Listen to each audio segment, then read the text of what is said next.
Assalomu alaykum. Yana bizda qiziq SAT savoli. Bizda 200 ta jelly bean mavjud. Unda 70% yashil va qolgani qizil. Biz 60% yashil jelly bean qolishi uchun qancha yashil jelly beanni olib tashlashimiz kerak bo'ladi?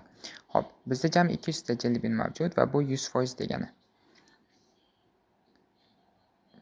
Va qolgan 70% esa yashil. Ya'ni bizda hozirda 140 ta birinchi qismda yashil jelly bean mavjud.